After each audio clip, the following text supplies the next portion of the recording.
Everyone, welcome back to the second portion of the Adams Health Network MedTech Onboarding Program tutorial. This video is intended for individuals in the MedTech Onboarding Program, so if you are a participant of the BS to MedTech program, your tutorial can be found within this page here.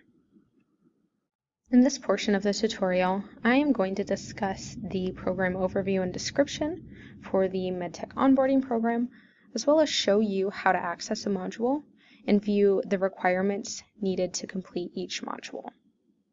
You may recall that I briefly mentioned the program overview and description in the previous video. However, in this video, we are going to dive a little bit deeper into that document. Once again, you see on your screen the laboratory onboarding landing page. And to access this program overview and description, I'm going to click this link here. That will take me directly to this document, which is the laboratory onboarding program overview and description for the MedTech onboarding program. I am not going to go over this whole document with you. You are fully capable of reading it yourself. However, I am going to hit some main points. I do want to mention that I think it is important that you read through all of this before you begin any of your virtual or departmental training. This will just help you get a feel for the program itself. I will let you read through the program purpose, goals, and description on your own. However, I do want to briefly mention the learning outcomes. This list of outcomes is what we have decided that you should be able to do upon completion of the Adams Health Network Laboratory Onboarding Program. I think it would be very beneficial if before you begin this program, you read through this, just get a basic understanding of what you will be required to do and what you will be learning throughout the program. Additionally, I think it's important that upon your last module, once you've completed that exam and you think you're done, you come back here and you read through these and you make sure that you are comfortable doing all of those tasks on your own. It's a bit of a self-reflection opportunity. That way you can see where you maybe need to spend a little bit more time or where you are good to go training-wise. This next section here discusses the modules that you will be required to complete. I think that in the previous video I mentioned this, but I am going to hit on it real quick just in case. So, if we go back to this home landing page, you'll see that we have, for the BS to MedTech program, we have general laboratory practices and procedures, and then we have phlebotomy. But for your program that you're enrolled in, the MedTech onboarding program, you do not have phlebotomy. That is grouped into specimen collection and processing for you. So if we return here, you just keep in mind that you don't have that module that the other program does have. All of these little descriptions are laid out in the exact same format. The first paragraph is going to tell you what you will be learning within the module. And the second paragraph is going to tell you any additional requirements that you will need to complete each module. So, for example, the immunology module requires that you meet or exceed several competencies regarding immunology testing in a clinical laboratory. The full list of these competencies can be viewed on the immunology competency task list, which we'll get into a little bit later. And then it'll talk about your virtual training versus your departmental training, and then it'll tell you when you will be completing the virtual training and the departmental training as well. Again, this portion here is this portion here is subject to change, so don't hold anyone accountable for following that. They are able to change that depending on when the best time for you to be within that department training is. I'm going to scroll now to the program schedule. So this is located here. This is an outline of the schedule for the entire laboratory onboarding program. And this program is designed to build on acquired knowledge, which means that we require that you complete the program in the order as shown below. So, For example, you will start with general laboratory practices and procedures. You'll move to specimen collection and processing, then to immunology, urinalysis, coagulation, chemistry, immunohematology, microbiology, hematology, and then instrument maintenance. We don't want you starting with microbiology and then moving to immunology and then coagulation and then hematology and then general laboratory practices and procedures. We want you to stay within this order that we have listed here. That way you build on that foundation of knowledge that you learned previously from the previous module.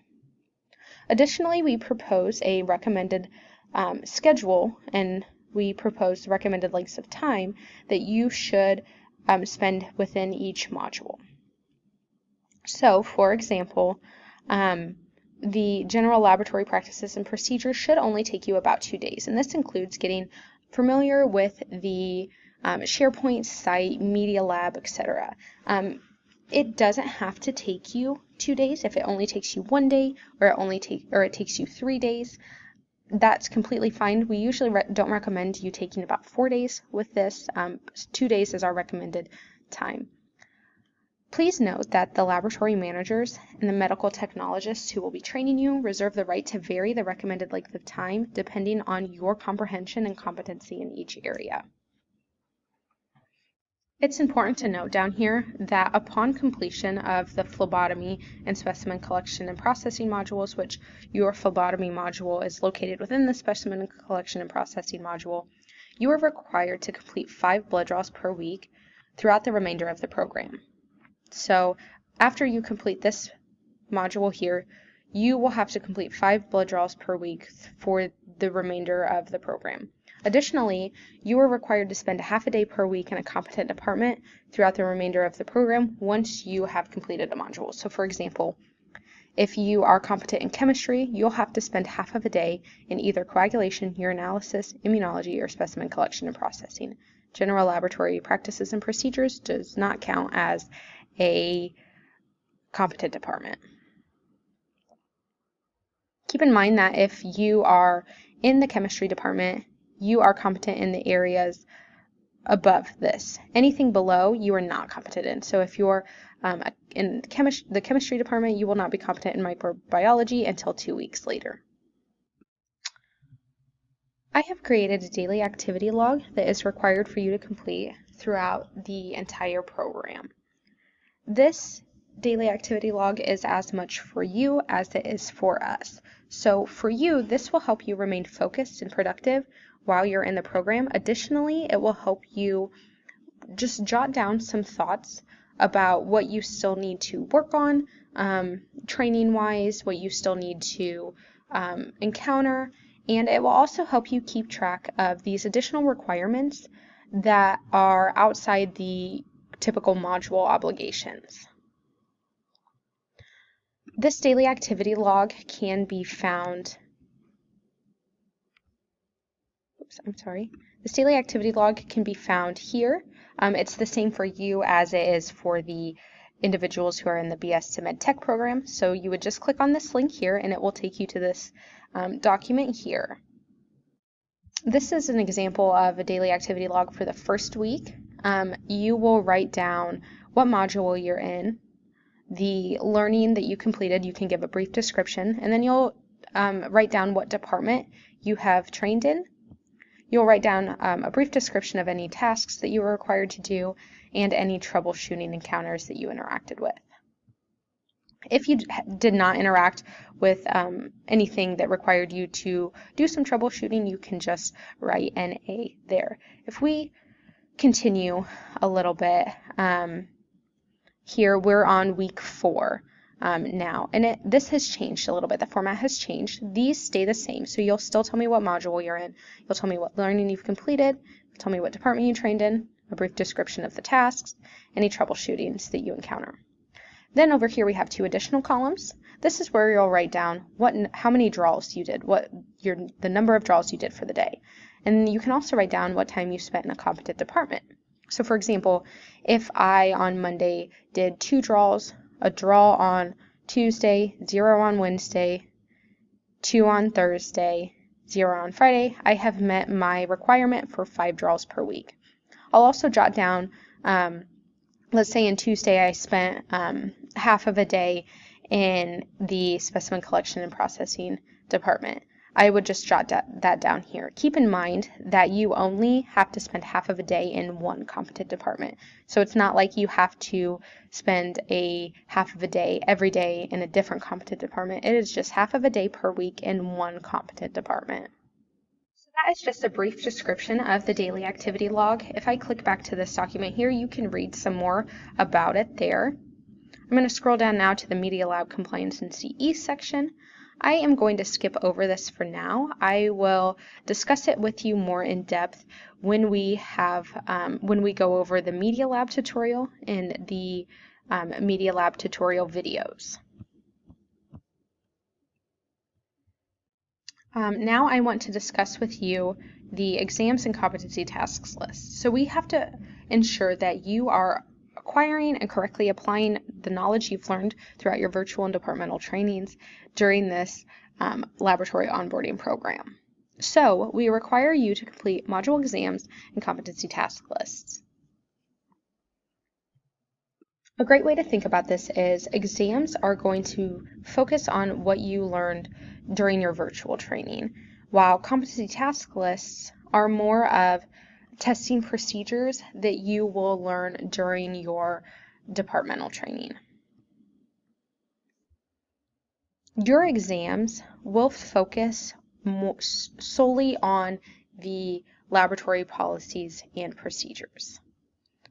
As an individual who graduated with their degree in medical technology, you won't have to go through all of the testing procedures, virtual training requirements that individuals in the BS to MedTech program do have to do. So for example, you won't have to do any of this here. Oops, apologies. Because you should already know how to do this. You should have a basic understanding of how to do that. Rather, you will just read the policies, and that's what your exams will be over, is what the policy is, what the policy states, and how to apply that policy. So that's a little bit different than the other program. However, your competency task lists are the same. You are required to show competency at the end of the immunology, urinalysis, coagulation, immunohematology, microbiology, and hematology modules. You will be required to complete a minimum number of testing procedures with 100% accuracy in order to complete the corresponding departmental training. So I will show you, for example, in immunology, you will click here on the MedTech Onboarding Immunology Competency Task List.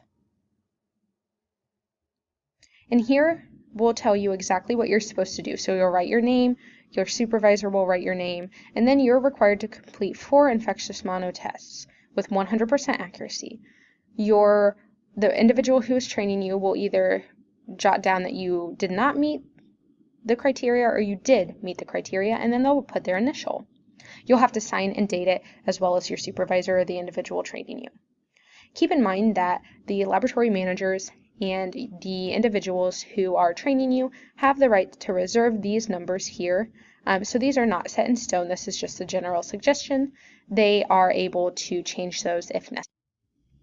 If we jump back to this program overview, I have some information about optional learning.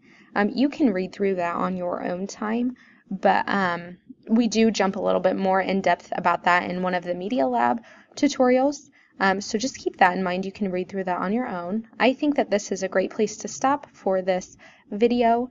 In the final portion of this video, we'll talk about how to access a module and viewing the requirements for each module. But for now, I think that this is a great place to stop. So thank you for watching.